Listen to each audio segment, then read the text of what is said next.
అవును, ఆయన అన్నది ఏంటంటే, నాకు 19, 20, 20, 21 ఏళ్ళు ఉన్నప్పుడు ఒక మసీదుని కోల్పోయాను, కానీ ఇవాళ ఉన్న 19, 20, 21 ఏళ్ల వాళ్ళు ఇంకో మసీదుని కోల్పోయాము అనే స్థితి నాకేది కలిగిందో అది వాళ్ళకి కలగనీయకుండా నేను ఫైట్ చేస్తాను అంటున్నా.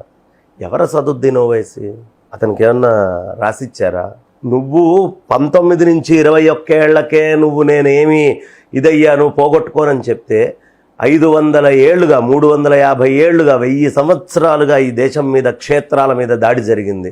ఇంకొక 1000 సంవత్సరాలు, 2000 సంవత్సరాల్లో ఎవరు ఇక్కడ భారతదేశంలో ఇంకో క్షేత్రం మీద దాడి జరిగింది అనేటటువంటి మాట వినకుండా ఉండాలి అని మేము కూడా మా యువతని అందరినీ తయారు చేసుకొని ఈ క్షేత్రాలని కాపాడుకునే పనిలో ఉంటాం. తర్వాత అతనెవరు పోగొట్టుకోకుండా ఉండడానికి? వాళ్ళు ఏం చెప్తున్నారు మేజర్గా?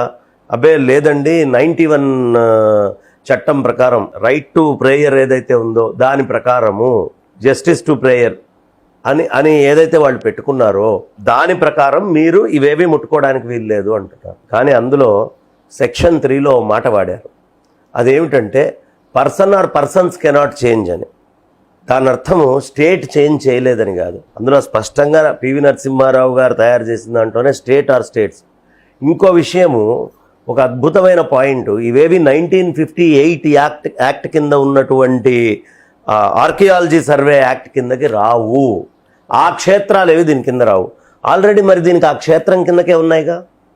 ఇవన్నీ ఆర్కియాలజీ కింద ఉన్నవే. మసీదు ఉంది, ఇది ఉంది. కాబట్టి ఆర్కియాలజీ అనేటటువంటిది ఎప్పుడైనా నిజాన్ని తవ్వి బయటికి తీయాలి.